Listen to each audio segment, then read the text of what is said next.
आज हम स्टार्ट करने जा रहे हैं वैल्यूएशन फॉर कस्टम ड्यूटी, जो हम लेसन 17 पढ़ रहे थे, tax law of CS executive. अब वैल्यूएशन ऑफ कस्टम ड्यूटी पढ़ने से पहले अगर तक अभी भी आपने इस चैनल को सब्सक्राइब नहीं करा सो प्लीज सब्सक्राइब कर लीजिए, जिससे आपको regular video related to CS executive and CSEET मिलती रहे। सो चलिए स्टार्ट करते हैं आज का टॉपिक जैसे हमारा वैल्यूएशन ऑफ कस्टम ड्यूटी। इसका मतलब जब भी आप कस्टम ड्यूटी पे करने जा रहे हैं तो उसका वैल्यूएशन, उसे कैलकुलेट कैसे करें उसके बात करेंगे।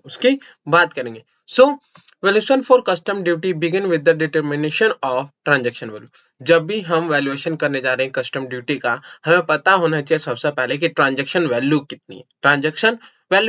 अब ट्रांजैक्शन वैल्यू होती क्या है, इसकी भी बात करते हैं।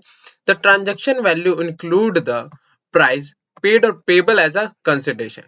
राइट, पेड और पेबल एज अ कंसिडरेशन। इसका मतलब जब भी आप इंपोर्ट कर रहे तो जो वो गुड्स के लिए पेड करें आपने प्राइस, उसे हम क्या बोलते हैं, ट्रांजैक्शन वैल्यू।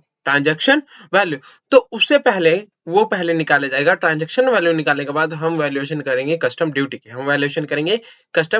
की। In the case of transaction between the related party, sale transaction would be examined to ascertain the influence of relationship on the declared value and whether the same could be then be accepted as a transaction value. अब उन्होंने कहा कि अगर किसी related party के बीच transaction हो रहा है, जो तो वो सेल ट्रांजैक्शन है, वो हमारा क्या करेगा, डिक्लेयर करेगा वैल्यू, ट्रांजैक्शन वैल्यू। अब हम उस सेल ट्रांजैक्शन को जो डिक्लेयर करेंगे ये वैल्यू, उसे हो सके तो ट्रांजैक्शन वैल्यू समझेंगे या तो नहीं समझेंगे। अब बात करते हैं पार्टी टू कौन कौन से रिलेटेड पार्टी होते हैं, कौन कौन से रिलेटेड पार्टी हो सकते। यहाँ पर लिखा हुआ party are said to be related when they are the officer or director of the each other officer। क्या, जब ये ऑफिसर हो या फिर डायरेक्टर हो each of others बिजनेस। तब legally recognise partner in business, legally recognise हो partner किसी भी बिजनेस के। दे आर एम्प्लॉयर और एम्प्लॉय हो तब भी। फिर any person hold directly indirectly 5% more than 5% of voting power या फिर share in other company, or one of them directly or indirectly control the other company तब भी, और where both them control or controlled by the same person तब भी हम उन्हें हम रिलेटेड पार्टी कहेंगे। नाउ आगे चलते हैं, वैल्यूएशन रूल। जैसे भी हमने वैल्यूएशन करना है कस्टम ड्यूटी की, तो उसके कुछ रूल होंगे। तो वो रूल जो बताया गया वो बताया एज पर सेक्शन 14। तो क्या लिखा हुआ है, the custom value fix as per section 14 is the value that would be used for calculating the custom duty payable। This also called the valuation assessable value। अब जो हम कस्टम ड्यूटी पेबल करने वाले हैं उसे हम असेसेबल वैल्यू भी कहते हैं। अब ये criteria for the deciding value, उसकी क्राइटेरिया की बात करें, जो price at which such good like goods ordinary sold और ऑफर फॉर सेल, जो भी प्राइस पे, जितने भी प्राइस पे हमने गुड या गुड्स जैसी चीजें सोल्ड के लिए ऑफर करी या फिर सोल्ड करने वाले हैं, तो जितनी भी उसकी प्राइस है हम उसे क्या मान लेंगे, वैल्यू मान लेंगे। दूसरा, price delivery for eight the time and place of import and export, जब भी हम इंपोर्ट या एक्सपोर्ट के लिए जो प्राइस पेड कर रहे हैं उसे भी हम वैल्यू मान लेंगे। या फिर price should be international trade, जो इंटरनेशनल ट्रेड में उससे गुड्स की प्राइस होगी वही प्राइस वैल्यू मान लिया जाएगा। या फिर seller and buyer should not be related, और सेलर और बायर क्या होना चाहिए, रिलेटेड नहीं होने चाहिए। क्राइटेरिया ये बताई गई है, ठीक है। Price to be sale consideration for the sale, और प्राइस जो है वो सोल कंसिडरेशन, केवल कंसिडरेशन एक लौता मिलना चाहिए और कुछ नहीं। प्राइस में मनी में rate of exchange in force as notified by CBIC as on the date when the bill of entry is presented is consideration for import and their date which officer make the clearance record in case of export। अब क्या बोला गया, अब rate of exchange. इसका मतलब जो हम price पे कर रहे हैं तो बाहर के मनी है उसकी अमाउंट अलग होती है और इंडिया की अलग। तो जो जिस दिन बिल ऑफ एंट्री प्रेजेंट कर रहे हैं इन द केस ऑफ इंपोर्ट, तो जिस दिन वैल्यू होगा, जैसे मान लिया जाए, एग्जांपल देते हैं, यहाँ पर लिखा हुआ है कि हमारा जो डॉलर है, जो हमारे इंडिया है, वो $1 100 के बराबर होता है। सॉरी, आजकल चल रहा है 74 के आसपास, ठीक है। $1 क्या $1 के बराबर होती है। तो मान लिया जाए कि अगर बिल ऑफ एंट्री जिस दिन प्रेजेंट कर रहे हैं, तो बिल रेट ऑफ एक्सचेंज हम इतना ही लेंगे, $1 का 74 रुपए लेंगे, इससे ज्यादा नहीं लेंगे, ठीक है। और या फिर एक्सपोर्ट की बात करें तो जिस दिन हमें क्लियरेंस रिकॉर्ड मिल रहा है उस दिन जो वैल्यू होगा रेट ऑफ एक्सचेंज वो लिया जाएगा, समझिए। तो ये था हमारा रेट ऑफ एक्सचेंज के। अब आगे Rule 3 sub 1 value of imported goods shall be the transaction value adjusted according with the provision of rule 10। और ये ट्रांजैक्शन वैल्यू है एडजस्ट करा जाएगा अकॉर्डिंग टू रूल 10। उसकी पहले हम बात करेंगे कुछ टर्म की। सबसे पहला for the import price paid और payable for delivery at the time and place of importation which essentially imply that the price up to a port in India when goods are imported has to be consideration CIF value। इसका मतलब जब भी हमें importation के time import कर जा रहा है उसके टाइम हम जो प्राइस पेड या भी पेबल करेंगे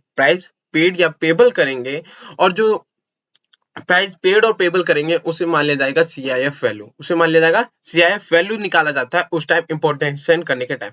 एक्सपोर्ट करने के टाइम वही दिया हुआ है, प्राइस पेड और payable for delivery at the time place of exportation which essentially imply that the price up to a port in India when goods are exported has to be considered FOB value कहा जाता है। जब हम exportation की बात करते हैं तो जो हम प्राइस पे करते हैं, जो प्राइस पे करा जाता है वो FOB वैल्यू कहलाता है। सो CIF वैल्यू क्या होता है? FOB value upon plus cost of transport and the insurance. ये हमें याद रखने हैं, ये चारों चीज हमें क्या रखने हैं? याद रखने हैं, ठीक है, अच्छे से याद रखने। ये याद नहीं, अच्छे से याद रखने, आने के चांसेस होते हैं यहाँ से। सो CIF FOB plus cost of transport and insurance freight to be taken at the actual cap to maximum 20% of FOB value. 20% of FOB value. Insurance to be taken at actual cap to maximum 1.125% of FOB value or exchange rate as applicable on the date of presentation of bill or bill of export as determined by the Central Board of Indirect Tax or a certain in manner determined by the CBIC should be considered. Simple. और rate of exchange जो है वो के द्वारा जिस दिन shipping bill या फिर बिल एक्सपोर्ट प्रेजेंट करा जा रहा है तो CBIC और या फिर डिटरमाइन करेगी कि क्या होना चाहिए rate of exchange. Now if the value of could not be determined then subsequently follow rule will be applied। अब हम कैन नॉट मतलब रूल 3 के अकॉर्डिंग अगर हम वैल्यूएशन ट्रांजैक्शन वैल्यू डिटरमाइन नहीं कर पा रहे तो हम ऐसे डिटरमाइन करेंगे जो नीचे रूल दिया हुआ है। जैसे identical good or comparison method. Rule 4. Transaction value of identical good will be used in determining the value of important good. Identical goods मतलब जिससे हमें पता चल रहा है, हम ऊपर पढ़ रहे थे कुछ चीजें, तो उसमें जब हम गुड्स को अलग अलग कर रहे थे, जैसे कार था, तो कार हमारी बिना टायर की कार कहलाएगी, बिना टायर बिना सीट के कार कहलाएगी, मगर बिना इंजन की वो कार नहीं कहलाएगी। तो अभी हमारा इंपॉर्टेंट आइडेंटिकल गुड क्या है? इंजन। तो उसके द्वारा हम गुड्स की जो वैल्यू है उसको डिटरमाइन करते हैं, गुड की वैल्यू हम उसको डिटरमाइन करते हैं। So identical good will be used determining the value of imported good. Simple. When such identical goods are sold at the same commercial level and these goods are subsequently the quantity as the good being valued. So transaction value of good export would be based on transaction value of the good of like kind and the quality exported at the or about the same time the same destination country in the absence of other destination country। और transaction value of good जो export करा जा रहा है वो transaction value के based पे होना चाहिए, जैसे भी किसी भी गुड्स की काइंड क्यों ना हो। नाउ अब बात करते हैं similar good for import and computed value method for export. Value for import goods would be based on that similar goods। जैसे characteristic and country of the production. जब भी हम सिमिलर गुड्स की बात करेंगे और the import transaction value for import good जो similar good के बेस पे होगा, तो हम जो उसका वैल्यू निकालेंगे करेक्टरिस्टिक क्या है उस गुड्स की और किस कंट्री का प्रोडक्शन है उसके द्वारा निकाला जाएगा। नाउ बात करेंगे ट्रांजैक्शन गुड्स एक्सपोर्ट के लिए हो, would be taken computed value that is cost of production क्या उसका plus charge for design brand क्या और रीजनेबल प्रॉफिट क्या, इसके बाद हमारी ये ट्रांजैक्शन वैल्यू कैलकुलेट होगा। क्या क्या? Cost of production, charge for design brand and reasonable profit क्या है, ये चीजें देखी जाएंगी। Residual method for the export transaction would then be arrived by the reasonable and consistent means by the custom officer।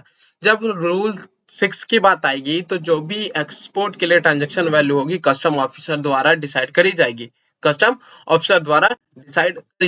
Deductive value क्या होता है? Unit price at which imported good और आइडेंटिकल गुड और similar imported good are sold in the greater aggregate quantity. अगर हमने जो decide करी है गई है कि इतने से ज्यादा नहीं सोल्ड होगा, तो उससे ज्यादा अगर सोल्ड होता है तो उसमें से कमीशन, सेलिंग एक्सपेंस, प्रॉफिट और transport and insurance tax with in India minus कर दिया जाएगा।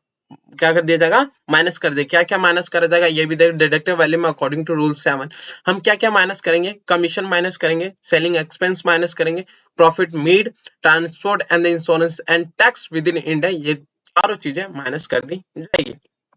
Now computed value rule 8, this would be cost of material used in producing the imported good including the fabrication cost and usual profit commensurate with the sale of goods of the same class in India including the additional as per rule 10। इन्होंने कहा कि जो compute value वो value होती है जो हम material को कॉस्ट जो प्रोड्यूस हो रहा है फॉर द इंपोर्ट तो उसमें जो मटेरियल कॉस्ट ऑफ मटेरियल है, मान लिया जाए cost of material of producing good, जो भी गुड्स प्रोड्यूस कर रहे हैं फॉर द इंपोर्ट के लिए उसका जितना भी कॉस्ट ऑफ मटेरियल है उसमें इंक्लूड करते हैं फैब्रिकेशन गुड और यूजर प्रॉफिट।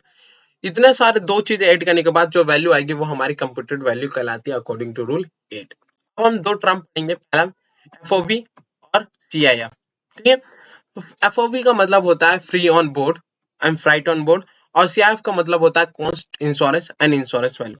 अब इन्हीं सब का डिसाइड कैसे करा जाता है ये भी देखते हैं कि cost of insurance, freight value and free on board और फ्राइट ऑन बोर्ड कैसे निकाला जाता है। सो अगर मोड ऑफ ट्रांसपोर्ट है by air, so actual freight अगर असर्टेनेबल है, हमें पता है कि एक्चुअल फ्राइट क्या है, तो एक्चुअल फ्राइट लिया जाएगा या फिर 20% ऑफ एफओवी वैल्यू लिया जाएगा ऑफ गुड्स। और इन दोनों में से जो सबसे कम होगा वही हमारी क्या कहलाएगी? फ्राइट कहलाएगी। क्या कहलाएगी? कॉस्ट ऑफ फ्राइट कहलाएगी। यहाँ पे लिखा हुआ है इन द केस ऑफ इंपोर्ट लिखा हुआ है नाउ। और अगर किसी और मोड से करा गया बाय एयर छोड़ के तो एक्चुअल में जो फ्राइट है वही इंक्लूड करा जाएगा ना। अगर नॉट असर्टेनेबल है, सिंपल सी बात है, तो 20% of the FOV value of goods हमारी क्या कहलाएगी? कॉस्ट ऑफ फ्राइट कहलाएगी। Insurance in case of import, the actual cost of insurance available, अगर इंश्योरेंस कॉस्ट अवेलेबल है तो एक्चुअल जो लग रहा है वो निकाला जाएगा, जो एक्चुअल में लग रहा है वो होगा। मगर मान लीजिए कि हमें पता नहीं है तो 1.125% ऑफ एफओवी वैल्यू हमारा क्या होगा? कॉस्ट ऑफ इंश्योरेंस होगा। ये चारों चीज याद रख लेना सही से, ठीक है। अब यहाँ पे दिया हुआ है relevant date for the rate of duty. और रिलेवेंट रेट जो हम जब रेट ऑफ ड्यूटी निकालेंगे तो हमें पता होना चाहिए रिलेवेंट डेट कि कब से कब तक का हमें जो डेट है, मान लीजिए डेट जो है उसके दिन से हम कब तक लगा सकते हैं। डेट ऑफ ड्यूटी हमारी डेट देखी जाती है, रिलेवेंट डेट, उसके बाद रेट डिसाइड करा जाता है। So goods clearance for home consumption के लिए अगर है, होम कंजम्पशन के लिए है, तो rate of prevailing on the date of presentation of bill, तब हमारी रेट ऑफ ड्यूटी कैलकुलेट करी जाएगी। और date of entry inward of the vessel और aircraft whichever is later, जिस दिन रेट प्रेजेंटेशन करी गई है बिल ऑफ एंट्री या फिर इन वर्ड हमारी एंट्री करी है व्हीसल या एयरक्राफ्ट या फिर व्हीकल, इन दोनों में से सबसे बाद में होगा वही हमारे रिलेवेंट डेट कहलाएगा in the case of the clearance for home consumption. फिर अगर clear from the warehouse से करा गया है, वेयर हाउस से करा गया है, तो rate prevailing on the date of presentation of ex bond bill, जिस दिन एक्स बॉन्ड बिल प्रेजेंट करा गया वह हमारी रिलेवेंट डेट कहलाएगी। In the case of any other good, rate of prevailing of the date of payment of duty, वो हमारी relevant date कहलाएगी, वो हमारी रिलेवेंट डेट कहलाएगी।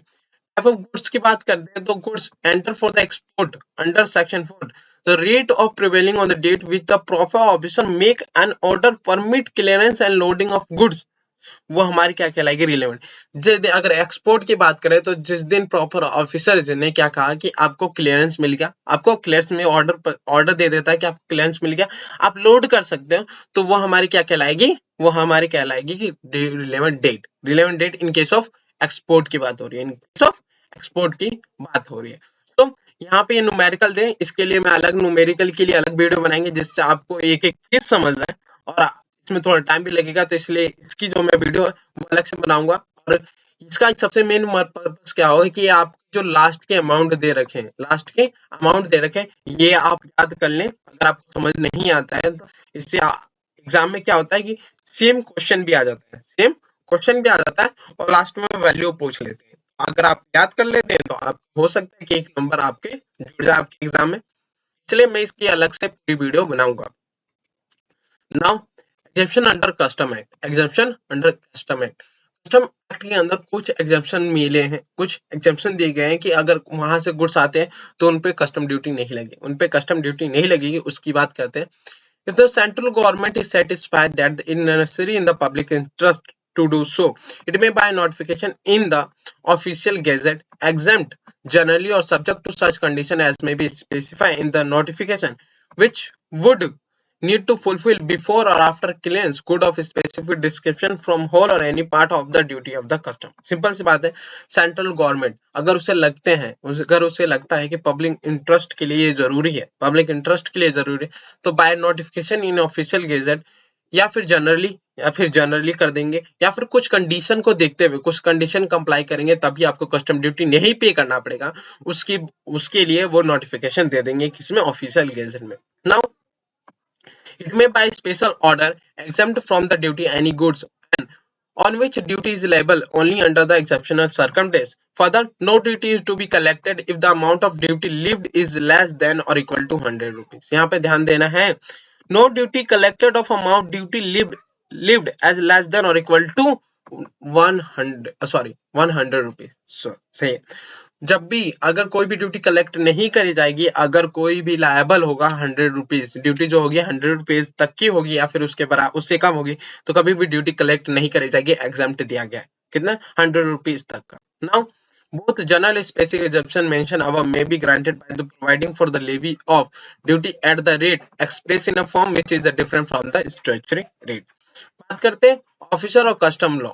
Power of custom officer, power क्या होती है कस्टम ऑफिसर की बात कर लेते हैं। Custom officer authorise to declaring warehouse station, warehouse station वो स्टेशन होते हैं जहां पे गुड्स रखे जाते हैं, गुड्स रखे जाते हैं फॉर द लोडिंग और अनलोडिंग करके। Now allow setting of warehouse, allow करता है कि आप सेट एक वेयर हाउस प्राइवेट हो या पब्लिक बना सकते हैं। फिर से पावर टू सर्च व्हीसल, किसी भी व्हीसल कन्वेंस और पर्सन को सर्च कर सकते हैं। फिर अगर कोई गलती होती है तो उसे सीज कर सकते हैं, या फिर किसी भी वो इंचार्ज है, ऑफिसर इंचार्ज व्हीसल कन्वेंस या पर्सन का, उसे अरेस्ट भी कर सकते हैं। ये कस्टम ऑफिसर की पावर दी गई है, ऑथराइज करी गई है कुछ power. Now administration of custom law, person in charge क्या होते हैं ये देखेंगे। पर्सन इंचार्ज मास्टर में विशल में होता है, जो विशल होता है उसमें क्या, जो पर्सन इंचार्ज उसे हम मास्टर को कहते हैं, मास्टर को कहते हैं। कमांडर और pilot in case of aircraft को कहते हैं। कंडक्टर, गार्ड और any other person having the chief direction of the train, उस इन केस ऑफ ट्रेन उसे हम पर्सन इंचार्ज कहेंगे। ड्राइवर और other person in charge of the any conveyance other than any other conveyance में उसे हम person in charge कहेंगे। तो किस केस में पर्सन इंचार्ज किस कहेंगे, master in case of vessel में, commander pilot in case of aircraft में, कंडक्टर, गार्ड और any other person having the chief direction of the train उसे हम इन केस ऑफ ट्रेन में पर्सन इंचार्ज कहेंगे। Driver और other person in case of conveyance उन्हें हम क्या कहेंगे, पर्सन इंचार्ज कहेंगे। Now responsibility of the person in charge, क्या क्या रिस्पॉन्सिबिलिटी होती है कि पर्सन इंचार्ज की, उसकी बात करते हैं। सबमिटिंग द इंपोर्ट और एक्सपोर्ट मैनिफेस्ट, जब भी इंपोर्ट या एक्सपोर्ट करते हैं तो हमें एक मैनिफेस्ट सबमिट करना पड़ता है ऑफिसर को, किसको, एक प्रॉपर ऑफिसर को, वो हमें सबमिट करना पड़ेगा। Ensuring they convey come through the proper root, और ये बताना होगा कि हमारी जो कन्वेंसिंग है वो बिल्कुल प्रॉपर रूट से आ रही है और कहीं से नहीं आ रही है। Then ensuring that conveyance land appropriate place, और जो अप्रोप्रिएट प्लेस पे लैंड करी गई है वो चीजें, ठीक है। इंश्योर दैट गुड और are loaded unloaded only by the proper permission और ऑर्डर, और जो लोड करी गई है अनलोड करी गई है फ्रॉम द व्हीसल या फिर एयरक्राफ्ट ना ट्रेन, वो प्रॉपर परमिशन या फिर ऑर्डर के बाद ही करी गई है। ये एक काम होता है, रिस्पॉन्सिबिलिटी होती है पर्सन इन चार्ज की। Now import manifest means the report which is required to be delivered under section 30, which is state that person in charge in the case of vessel aircraft shall deliver the proper officer an import manifest prior to arrival of the vessel or aircraft or vessel। ठीक है, इन्होंने बोला कि import manifest जो होता है, जैसे मैंने बताया कि एक डॉक्यूमेंट होता है, ये सबमिट करना होता है प्रॉपर ऑफिसर को कब, प्रायर टू अराइवल, अगर अराइवल होने से विसल या फिर जाने से पहले, इंपोर्ट के लिए जाने से पहले, ठीक है, जाने से पहले prior to arrival of vessel and aircraft in case of vehicle, या फिर within 12 hour post to arrival station in a prescribe format, इन्हें सबमिट करना पड़ता है import manifest. Now establishment under the custom, CB memo notification in official cases, क्या custom और port airport कोई भी कस्टमाइज करा जा सकता है, स्टेबलाइज करा जा सकता है। इनलैंड या फिर कंटेनर या फिर depot air, land customer station, route, coastal port, foreign post office या इंटरनेशनल क्यूरेंटर में, ये सारी चीजें स्टेबलाइज करी जा सकती है। एडमिनिस्ट्रेटिव की बात करेंगे तो सबसे पहले custom regulate the import and import export allow only designated port होगा। देन गवर्नमेंट अपॉइंट पोर्ट, कौन से पोर्ट कहाँ इंपोर्ट एक्सपोर्ट के लिए जाया जा सकता है। Custom designate area within a port, then their area would be taken embark loading और अनलोडिंग के लिए केवल यूज करा जाएगा। Custom officer appoint and administrate करेंगे। कमिश्नर ऑफ द कस्टम भी अपॉइंट करा जाएगा। फिर supported by the junior district assistant और एस्पिरेंट एंड इंस्पेक्टर द्वारा सपोर्टेड करा जाएगा। बात करते हैं टाइप ऑफ पोर्ट, यहाँ पे टाइप ऑफ पोर्ट भी हम ध्यान देंगे कितने प्रकार के पोर्ट्स होते हैं।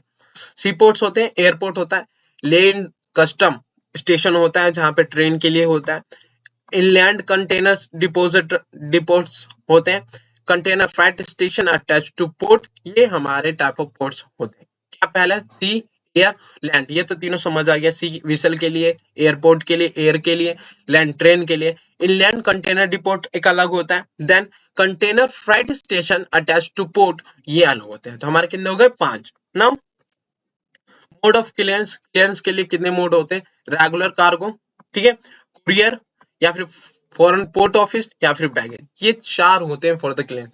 रेगुलर, जो रेगुलर तरीके से होता है वो कार्गो, कुरियर द्वारा करा जाता है, सिंपल। फिर से फॉरेन पोर्ट ऑफिस, एक अलग से फॉरेन पोर्ट ऑफिस होता है, उसके द्वारा आपको क्लियरेंस करा जाएगा। बैगेज का अलग कॉन्सेप्ट है, उसे अलग समझाएंगे। तो इन चारों तरीके से हम क्लियरेंस कर सकते हैं अपने गुड्स को। नाउ नेक्स्ट वीडियो में यहाँ से स्टार्ट करेंगे important export procedure under the custom law. मिलते हैं नेक्स्ट वीडियो में, ये मोड ऑफ क्लियरेंस ही पढ़ेंगे हम, ठीक है। तो मिलते हैं नेक्स्ट वीडियो में, आज के लिए इतना ही काफी। Thank you so much for watching this video. अगर आप कुछ भी समझते हैं, कुछ भी सीखते हैं और कुछ भी पढ़ते हैं तो प्लीज इस चैनल को जरूर सब्सक्राइब करें। Thank you so much.